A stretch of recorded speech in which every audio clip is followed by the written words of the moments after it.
हजुर नमस्ते। आज म कुरा गर्न गइरहेको छु मेटा स्किलको माथि। मेटा स्किल भनेको यस्तो स्किल हो जुन स्किल सिकेपछि तपाईले कुनै पनि स्किल सिक्न सक्नुहुन्छ अथवा कुनै पनि बच्चाले यो स्किल सिकेपछि कुनै पनि स्किल सिक्न सकिन्छ।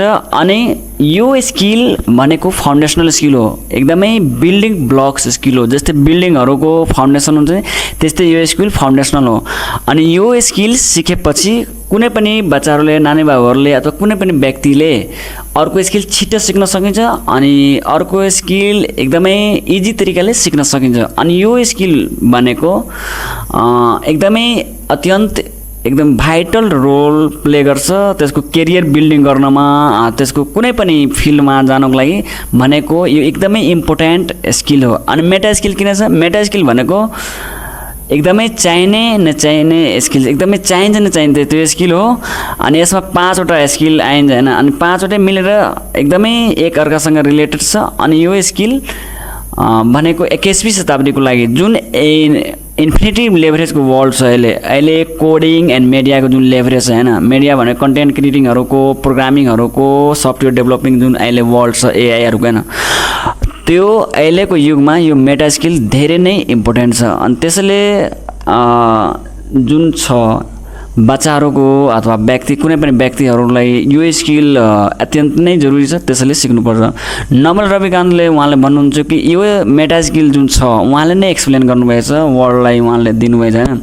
अनि उहाँले यो स्किललाई एकदमै मेटा स्किल भन्नु भनेको फाउन्डेसनल स्किल हो। अनि यो स्किल सिकेपछि अर्को स्किल इजिली कुनै पनि स्किल सिक्न सकिन्छ।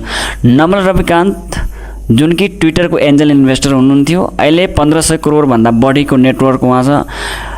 इन्टरनेटमा डेमिस हसाबिस, एलन मस्क अनि एउटा अझै छ पाउल द्रुप जुन कि टेलिग्रामको फाउन्डर अनि सिइओ छ। अनि चौथामा जुन नमल रविकान्त, यो 4 वटा व्यक्ति इन्टरनेटमा सबैभन्दा इन्टेलेक्चुअल व्यक्ति मानिन्छ अहिलेको वर्ल्डमा। अनि स्टिभ जब्स आदि हुनुहुन्थ्यो भने यो उहाँ पनि, तर स्टिभ जब्स अहिले हुनुहुन्न हैन। त्यो भएर नमल रविकान्त भनेको मोस्ट इन्टेलेक्चुअल व्यक्ति इन्टरनेटको वर्ल्ड, इन्टरनेटमा मानिन्छ यसलाई। अनि नमल रविकान्तले जब भन्नुभएछ भने ऊ एकदमै अथेन्टिक और रियल इन्फर्मेसन होला त्यो। अनि त्यसैले आज म मेटा स्किलको कुरा गर्न गइरहेको छु हैन। मेटा स्किलमा सबैभन्दा फर्स्ट स्किल हुन्छ त्यो छ रिडिङ। रिडिङ भनेको यो म एलकेजी नर्सरीको कुरा गरिरहेको छैन। रिडिङ भनेको रिड लाइक अ सिइओ जस्तो एकदमै बुझ्नु पढ्नु, जस्तै सिइओ ठुलो सिइओहरु अनि ठुलो इन्भेस्टरहरु जुन किताब पढिरहेको हुन्छ नि, त्यो किताबहरु पढ्नु बुझ्नु हैन भनेको इन्फर्मेसनलाई पुरै सोखिहाल्नु। जस्तै फोमले पानीलाई सोख्छ त्यस्तै। अनि डाइजेस्ट गर्नु, इन्फर्मेसनलाई सोख्नु अनि डाइजेस्ट गर्नु। रिडिङ भनेको धेरै इम्पोर्टेन्ट स्किल हो।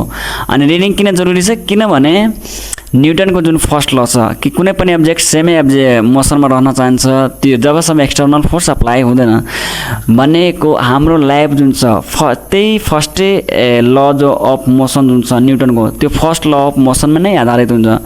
अनि रिडिङ भनेको एक्सटर्नल फोर्सको काम गर्छ। हाम्रो लाइफ पनि सेमै पर्सेप्सनले चलिरहेको हुन्छ, विचारधाराले चलिरहेको हुन्छ। सेमै विचारले अथवा सेमै जुन माइन्ड सेट छ हैन, मतलब हाम्रो भित्रको जुन साइकोलोजी हुन्छ त्यही विचारधाराले चलिरहेको हुन्छ। अनि यसलाई ब्रोड बनाउनको लागि, हाम्रो माइन्ड सेटलाई पर्सेप्सनलाई ब्रोड बनाउनको लागि अथवा अरूले सोशल मिडियाहरू हुन्छ, ठुलो पोलिटिकल लिडरहरू हुन्छ, अरूले हाम्रो नैरेटिभ सेट गरेर हाम्रो माइन्डलाई प्रोग्राम नगरोस् त्यसको लागि हामीलाई रिडिङ गर्नुपर्छ। अनि रिडिङले हाम्रो imagination, capability, vocabulary and mainly हो कि हाम्रो पर्सेप्सनलाई ब्रोड गरिदिन्छ, पर्सेप्सनलाई चेन्ज गरिदिन्छ, एक्सटर्नल फोर्सको काम गर्छ। त्यसैले सिइओ जस्तो रिड गर्नुपर्छ। सेकेन्ड हो basic maths and logic. Basic maths and logic भनेको यहाँ लजिक एन्ड जुन छ बेसिक म्याथ यो हाम्रो जीवनको फाउन्डेसन हो। भनेको हाम्रो जीवन यो लजिकमा नै टिकेको हुन्छ। जति पनि काम हामी दिनमा गर्छौँ, रेगुलर बेसिसमा जुन हामीहरू काम गर्छौँ हैन, जस्तै केही किन्नु बेच्नु, केही काम मतलब पसलमा जानु अथवा जीवन जिउनको लागि हामीले बेसिक म्याथ आउनु नै पर्छ। बेसिक म्याथ जसको विक छ अथवा कुनै पनि बच्चाको बेसिक म्याथ यदि विक छ मेनली प्रोबेबिलिटी, स्ट्याटिक्सहरू, बेसिक अपरेसनल जुन छ, जोड घटाउ, मल्टिप्लाई, डिभिजन, सिम्प्लिफिकेसन, यो जुन 5वटा छ, यदि त्यो विक भयो भने त्यो बच्चाले कहिले पनि हाइली एडभान्स करिकुलम सिक्न सक्दैन, अथवा त्यो बच्चाले आफ्नो लाइफमा राम्रो डिसिजन लिन सक्दैन, त्यसको लाइफ एकदमै गाह्रो हुन जान्छ। भनेको हाम्रो जीवनलाई सहज बनाउनको लागि अथवा अर्को स्किल सिक्नको लागि, अरूको कुनै पनि स्किल इजी सिक्नको लागि, अर्को कुनै कुराहरू ट्रेन्ड हुनको लागि बेसिक म्याथ जुन छ यो चाहिन्छ। बेसिक म्याथ सिक्नु भनेको फर्स्ट प्रिन्सिपल सिक्नु हो। अनि म्याथमेटिक्स जुन हुन्छ त्यो भनेको नेचरको स्टडी हो। Mathematics the study of nature भनेको प्रकृतिमा जे कुरा भइरहेको हुन्छ त्यो म्याथले बुझ्न सकिन्छ। म्याथ्स नेचरलाई बुझ्नको लागि फिजिक्स चाहिन्छ, अनि फिजिक्सलाई बुझ्नको लागि म्याथ्स चाहिन्छ। म्याथ भनेको हाम्रो लाइफको फन्डामेन्टल, मतलब बेसिक फन्डामेन्टल हो, मतलब आधार, हाम्रो जीवनको आधार हो। त्यो basis of our life mathematics is the basis of our life. हाम्रो जीवनको त्यो आधार नै हो म्याथ्स। अनि त्यसैले बेसिक म्याथ्स सिक्नुपर्छ। हाम्रो जीवन जुन हुन्छ यो हाइली एडभान्स करिकुलममा, हाइली एडभान्स कलकुलस और इन्टिग्रेसनहरूमा आधारित हुँदैन, तर बेसिक म्याथ जुन छ बेसिक कुराहरूमा हाम्रो जीवन चलिरहेको हुन्छ। त्यसैले बेसिक म्याथ्स सिक्नु नै पर्छ। बेसिक म्याथ यदि सिकेन बच्चाले त त्यसको कुनै पनि बुकहरू त्यसले एनालाइजिङ गर्न सक्दैन, कुनै पनि बुकहरूलाई सोल्भ गर्नै सक्दैन त्यो एकदमै। त्यसले बेसिक म्याथ धेरै इम्पोर्टेन्ट हुन्छ।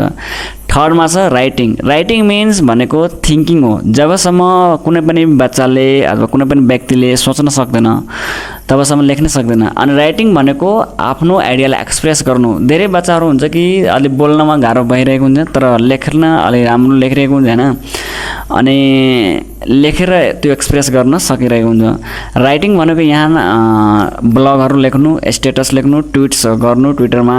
अनि राइटिङ भनेको आफ्नो विचारधारालाई एक्सप्रेस गर्नु होइन, त्यो भनेको आफ्नो भनेको जुन आइडियोलोजी छ होइन त्यो कुराहरूलाई एक्सप्रेस गर्नु। आफ्नो भित्रको जुन विचारधारा हुन्छ, जस्तै धेरै पढ्यो, बुक रिडिङ गर्यो, धेरै कुराहरू सिक्यो होइन, त्यसलाई अब लेख्नु पनि पर्छ भनेर राइटिङ धेरै इम्पोर्टेन्ट स्किल्स हो। राइटिङ भनेको जस्तै अब म यो भिडियो पोस्ट गर्छु होइन, त्यसलाई माथि मलाई फेसबुक माथि केही न केही लेख्नुपर्छ भनेको त्यही राइटिङ हो। स्टेटस राइटिङ हो, फेसबुक स्टेटस होइन। अनि ट्विटरहरू पनि म लेखिरहेको हुन्छु, ट्विटर ब्लग्सहरू सर्ट जुन हुन्छ नि ट्विटरहरू ट्विट्स गर्ने। अनि सब स्टेकमा म ब्लग पनि लेखिरहेको हुन्छु, त्यो भनेको राइटिङ धेरै इम्पोर्टेन्ट स्किल हो। फोर्थमा छ आर्ट अफ पर्सुएसन, जुन कि एकदमै हाइली मेटा स्किल मानिन्छ आर्ट अफ पर्सुएसनलाई। आर्ट अफ पर्सुएसन भनेको कम्युनिकेसन स्किल, बोल्ने तरिका कसरी बोल्ने हो होइन, त्यो धेरै नै मस्ट फन्डामेन्टल स्किल हो। किनभने यो स्किल मेटा हो, किनभने यो सबैमा काम लाग्छ। त्यो मेटामा पनि धेरै हाइली मेटा छ यो आर्ट अफ पर्सुएसन भने कुनै पनि फिल्डमा यो काम लाग्छ। खास गरेर अहिलेको जुन वर्ल्ड छ, अहिलेको वर्ल्ड बिल्डिङ एन्ड सेलिङको वर्ल्ड हो। मतलब बिल्ड गर्ने सेल गर्ने, बिल्ड गर्ने सेल गर्ने। जस्तै कुनै पनि कुराहरू जस्तै कन्टेन्ट क्रिएटिङ भयो, प्रोग्रामिङ भयो, अथवा कुनै कुराहरूलाई बिल्ड गर्ने अनि सेल गर्ने। अनि सेल गर्नको लागि आर्ट अफ पर्सुएसन चाहिन्छ। भने आफ्नो आइडियालाई एक्सप्रेस गर्नको लागि, आफ्नो विचारधारालाई समाजमा ल्याउनको लागि आर्ट अफ पर्सुएसन चाहिन्छ नि चाहिन्छ। मतलब बोल्ने कसरी होइन, एक्सप्रेस कसरी गर्ने त्यो कुराहरूलाई।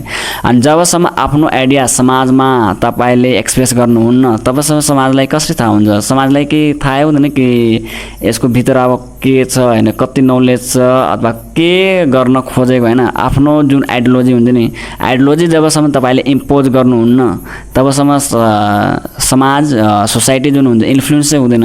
अनि सोसाइटीले लाई लिड गर्नको लागि सोसाइटीलाई एकदमै यो महसुस गराइदिनु के हो कि मतलब यो विचारधारामा हिँड्नुपर्छ, हामीले यस्तो विचारधारामा हिँड्नु पर्दैन, यस्तो विचारधारामा हिँड्नुपर्छ होइन। अनि त्यसको लागि यो महसुस गराउनको लागि, इन्फ्लुएन्स गर्नको लागि तपाईँलाई आर्ट अफ पर्सुएसन आउनुपर्छ। जस्तै नानी बाबुहरूलाई जुन बच्चाहरू हुन्छ होइन, त्यसलाई आर्ट अफ पर्सुएसन जुन छ कम्युनिकेसन स्किल होइन, बोल्ने तरिका कसरी बोल्ने हो, त्यो बडी ल्याङ्ग्वेजहरू सबै कुरा होइन, त्यो verbal non verbal communication skill सबै आउनुपर्छ किनभने जबसम्म बोल्न सक्दैन जब एक्सप्रेसै गर्न सक्दैन त्यो लिडै गर्न सक्दैन त्यो बच्चाले फ्युचरमा गएर त्यसैले मेन यही हो अनि सबैभन्दा मोस्ट पावरफुल व्यक्ति अहिलेको वर्ल्डमा छ जुन व्यक्तिसँग आइडियोलोजी हुन्छ भनेको म यो विचारधारामा विश्वास गर्छु जस्तै नरेन्द्र मोदी छ अथवा योगी आदित्यनाथ छ यो हिन्दू आइडियोलोजीको छ सनातन धर्म आइडियोलोजी छ अथवा कुनै पनि व्यक्तिको आफ्नो आफ्नो आइडियोलोजी जति पनि वर्ल्ड लिडर छ सबैको आफ्नो आफ्नो आइडियोलोजी हुन्छ भनेको जस्ट वर्ल्ड मात्र पोलिटिकल लिडर होइन बिजनेस लिडरहरू पनि हुन्छ मेरो यो आइडियोलोजी छ म यो गर्न चाहन्छु फ्युचरमा मेरो यो भिजन हो जस्तै स्टिभ जब्सको आइडियोलोजी थियो कि म मानव सभ्यतालाई 50-100 वर्ष अगाडि ढाकिदिन्छु टेक्नोलोजी लिएर टेक्नोलोजीलाई भने उहाँको आइडियोलोजी थियो कि मानव जुन छ मनुष्य अनि टेक्नोलोजी दुईटै प्यारललमा जानुपर्छ भने दुईटै सँगै जानुपर्छ अनि उहाँले आफ्नो आइडियोलोजी इम्पोज गर्नुभयो कसरी आर्ट अफ पर्सुएसनले भनेको न most powerful person in the world is जसको जुन व्यक्तिसँग आइडियोलोजी हुन्छ नि जस्तै बालन शाहको पनि हाम्रो नेपालको प्रधानमन्त्री उहाँ हुनुहुन्छ उहाँको पनि आइडियोलोजी छ पहिलाको जुन थियो त्यति राम्रो काम गरेन अब आउँछ नयाँ शक्ति नयाँ काम गर्छु भने केही न केही आइडियोलोजी हुन्छ सबैको त्यो आइडियोलोजी इम्पोज गर्नको लागि हामी जुन बच्चाहरू छ होइन त्यो यदि बच्चाहरू चाहनुहुन्छ कि बच्चाहरूले फ्युचरमा गएर समाज सोसाइटीलाई लिड गरोस् होइन इन्फ्लुएन्स गरोस् भनेर त्यसमा आर्ट अफ पर्सुएसन स्किल हुनु नै पर्छ अनि जुन बेसिक म्याथ मैले भने रिडिङ राइटिङ भने आर्ट अफ पर्सुएसन पनि भने यो चारवटा छ अनि लास्टमा जुन छ यो छ कम्प्युटर प्रोग्रामिङ यहाँ कम्प्युटर प्रोग्रामिङ भनेको यो छैन कि कम्प्युटर इन्जिनियर नै बनिहालोस् कम्प्युटर प्रोग्रामिङ भनेको टेक्नोलोजीहरूसँग फ्यामिलियर हुनु टेक्नोलोजी सिक्नु जस्तै कन्टेन्ट क्रिएटिङ छ 3D एनिमेसनहरू हुन्छ होइन अथवा स्टक मार्केटहरू कुनै पनि मतलब टेक्नोलोजीसँग एकदमै फ्यामिलियर हुनु बेसिक टेक्नोलोजी सिक्नुपर्छ यसलाई मतलब यस्तो फ्यामिलियर भइहाल्नुहोस् कि टेक्नोलोजीसँग डर नलागोस् जुन कुरा आउँदैन भने त्यो कुराबाट अलिअलि फियर भइरहेको हुन्छ त्यसैले फ्यामिलियर हुनुपर्छ एकदमै कम्प्युटर प्रोग्रामिङ यहाँ सिक्नुपर्छ कम्प्युटर प्रोग्रामिङ स्टिभ जब्सले भन्नुहुन्थ्यो कि कम्प्युटर प्रोग्रामिङ भनेको थिङ्किङ हो अनि जसले कम्प्युटर प्रोग्रामिङ सिक्छ भने कम्प्युटर जस्तै प्रोग्रामिङ गर्नको लागि केही कुरा प्रोग्रामिङ भनेको के हो कम्प्युटर लङ्ग्वेज हो कम्प्युटरलाई केही सिकाउनको लागि केही आफ्नो कुरा मतलब बुझाउनको लागि हो म यो गर्न चाहन्छु म यो गेम बनाउन चाहन्छु होइन तपाईँले बनाएर दिनुहोस् भने यो बुझाउनको लागि तपाईँभित्र अथवा कुनै पनि बच्चाहरूले बन्ने कम्प्युटर प्रोग्रामिङ गर्छ होइन त्यसको भित्र लोजिक हुनुपर्छ अनि लोजिक बिल्ड हुनुपर्छ अनि कम्प्युटर प्रोग्रामिङ सिक्दै सिक्दै त्यसको लोजिक बिल्ड भइहाल्छ अनि मैले भन्ने कि लोजिक एन्ड म्याथ्स जुन बेसिक म्याथ्स छ यो हाम्रो जीवनको आधार हो कृष्णमान पनि भन्नुहुन्थ्यो भागवत गीतामा होइन उहाँले पनि भन्नुभएको छ कि तर्क नै जीवनको आधार हो बिना तर्कको जीवन हुन सक्दैन लोजिक धेरै इम्पोर्टेन्ट छ अनि त्यो बिल्ड गर्नको लागि कम्प्युटर प्रोग्रामिङ पनि चाहिन्छ लोजिक भनेको सधैँ काम लाग्छ दिनभरि काम लाग्छ जहाँ तहाँ पनि काम लाग्छ त्यो हाम्रो जीवनमा दिनुमा काम लाग्छ त्यो लोजिक भनेको अनि यो अहिलेको जुन वर्ल्ड छ इन्फिनिटी हाइली इन्फिनिटी लेभरेजको वर्ल्ड छ 21वीं शताब्दी भनेको एकदमै कोडिङ एन्ड मिडियाको लेभरेज छ त्यसैले टेक्नोलोजीसँग एकदमै हाइली फ्यामिलियर हुनुपर्छ बच्चाहरू नानी बाबुहरू हुन्छ त्यो टेक्नोलोजीसँग एकदमै फ्यामिलियर हुनुपर्छ यहाँ मैले अब्जर्भ गरेँ नेपालमा होइन जस्तै इन्स्टिट्युसनहरूले पनि जुन स्कुलहरू छ अथवा जुन पिपलहरू छ नेपालको जुन जनताहरू छ दुईटै इन्स्टिट्युसन जनताहरूले अनि धेरै प्यारेन्ट्सहरूले पनि टेक्नोलोजीबाट धेरै डर लाग्छ मलाई स्केरिङ भइरहेको हुन्छ टेक्नोलोजीसँग धेरै नै यहाँको इन्स्टिट्युसनहरू पनि स्कुलहरू पनि अनि जुन जनताहरू छ त्यो सबैजना मलाई टेक्नोलोजीबाट धेरै नै स्केरिङ भइरहेको हुन्छ टेक्नोलोजीबाट स्केरिङ हुनुको मेन कारण मैले अब्जर्भ गरेँ कि टेक्नोलोजी थाहा छैन जुन कुरा थाहा हुँदैन स्वाभाविक यो कुराबाट स्केरिङ हुन्छ नि डर लाग्छ न लाग्छ भनेको कुनै कुरा थाहा हुँदैन होइन अनि त्यसको डिपली नलेज हुँदैन फाउन्डेसनल स्किल फाउन्डेसनल जुन नलेज हुँदैन भने त्यो चिजबाट त्यो कुराहरूबाट डर लाग्छ न लाग्छ सुरुमा किप्याड मोबाइलबाट पनि डर लाग्थ्यो कि मोबाइल आयो के हुन्छ होइन कस्तो खतरनाक छ फेरि किप्याडलाई एडप्ट भइहाल्यो मानिसहरूले त्यसपछि स्मार्टफोन आयो जब स्टिभ जब्सले आइफोन लन्च गर्नुभयो 2007 मा हैन पुरै स्मार्टफोनको दुनियाँलाई पुरै संसारलाई चेन्ज गरेर दिनुभयो तर स्मार्टफोनलाई पनि डर लाग्यो कि भिडियो लिन्छ यो गर्छ त्यो गर्छ मेरो भिडियो भाइरल गरिदिन्छ त्यो गर्छ हैन धेरै साइबर क्राइमहरुको धेरै डर लाग्थ्यो जनताहरुलाई देन स्मार्टफोन पनि एडप्ट भयो त्यसपछि आयो सोशल मिडियाको युग सोशल मिडिया पनि धेरै डर लाग्थ्यो त्यसपछि सोशल मिडियाबाट पनि एडप्ट भयो एकदमै अब एआई बाट डर लागिरहेछ हैन अनि एआई बाट पनि एकदमै छिट्टो मानिसहरूले एडप्ट भइहाल्छ भनेको जुन कुरा सुरुमा डर लाग्छ तर हुन्छ नि केही छिनपछि त्यो एडप्ट भइहाल्छ हाम्रो माइन्ड एडाप्टेसनको लागि नै बनेको छ जुन जहाँ पनि जुन जति डिग्री सेल्सियसमा -डिग्री सेल्सियसमा होस् अथवा गर्मीमा होस् हैन त्यहाँ पनि एडप्ट हुन सक्छ हाम्रो माइन्ड एडाप्टेसनको लागि नै बनेको हुन्छ तर बिस्तारै एडप्ट हुन्छ भने टेक्नोलोजीसँग पनि हामीले एडप्ट हुनुपर्छ अनि यो जुन मैले मेटा स्किल भने नि reading writing basic math computer programming art of पर्सुएसन यो स्किल नानी बाबुहरुमा आउनु नै पर्छ यही स्किल सिक्नु नै पर्छ अनि यही स्किल फाउन्डेसनल स्किल हो reading writing basic math art of पर्सुएसन and computer programming यो जुन पाँचवटा मैले भने नि यो एकदमै हाइली मेटा स्किल हो अनि यही स्किल माथि अर्को स्किल डेभलप हुन्छ जबसम्म यो स्किल बिल्ड हुन्छ जुन बच्चाहरुको यो स्किल राम्रोसँग बिल्ड भएन त्यो अर्को स्किल सिक्न सक्दैन अथवा सिक्न धेरै नै गाह्रो हुन्छ अथवा धेरै नै टाइम लिन्छ त्यसले मेनली मलाई लाग्छ कि सिक्नै सक्दैन अर्को स्किल मेन फाउन्डेसन स्किल यही हो यही फाउन्डेसन माथि यो पिलर माथि छत जुन हुन्छ रूप तयार हुन्छ